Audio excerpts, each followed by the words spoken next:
Premis adalah pernyataan atau proposisi yang digunakan sebagai dasar atau alasan dalam sebuah argumen untuk mencapai kesimpulan.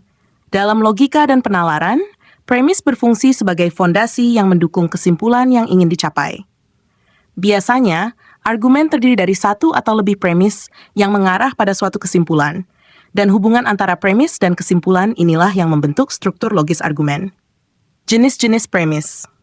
1. Premis mayor. Pernyataan umum yang sering kali digunakan dalam penalaran deduktif.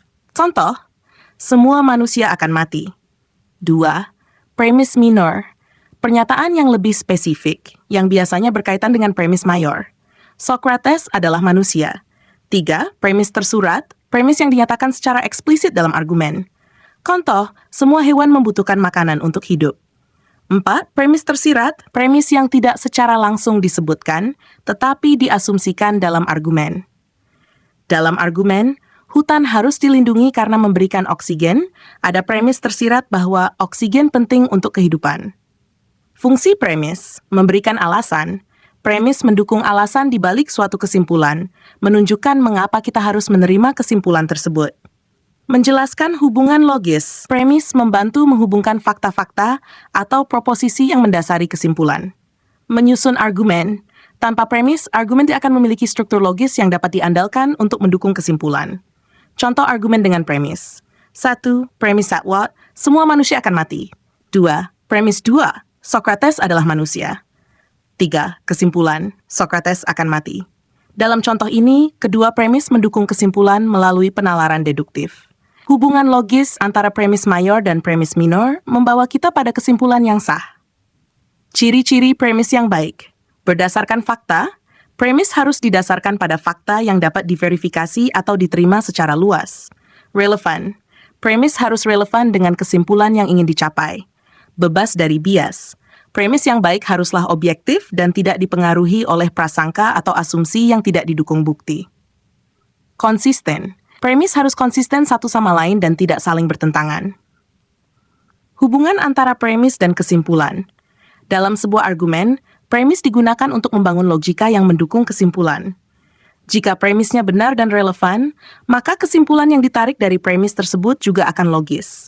Namun, jika premisnya salah atau tidak relevan, kesimpulannya bisa jadi tidak valid, meskipun strukturnya tampak benar. Contoh premis yang salah atau tidak valid. Premis salah, semua burung bisa terbang. Premis 2, penguin adalah burung. Kesimpulan, penguin bisa terbang. Dalam contoh ini, kesimpulannya salah karena premis pertama salah. Tidak semua burung bisa terbang, dan penguin adalah contoh burung yang tidak bisa terbang. Oleh karena itu, meskipun struktur argumennya benar, kesimpulannya tidak valid karena premis yang digunakan salah.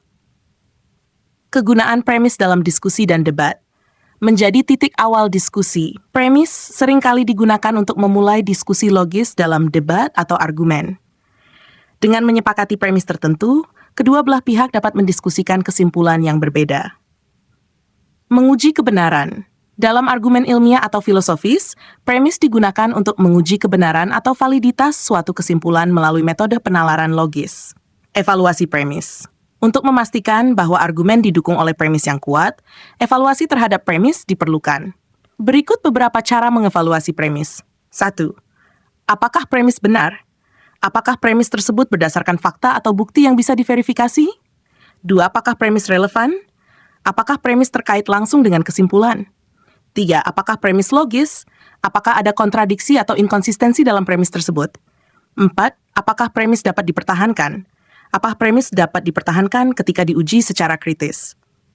Kesimpulan, premis adalah komponen utama dalam argumen logis yang membentuk dasar bagi penarikan kesimpulan. Penting untuk memastikan bahwa premis-premis yang digunakan adalah benar, relevan, dan logis, agar kesimpulan yang dihasilkan dapat diterima dan dibenarkan secara rasional. Demikian, semoga bermanfaat.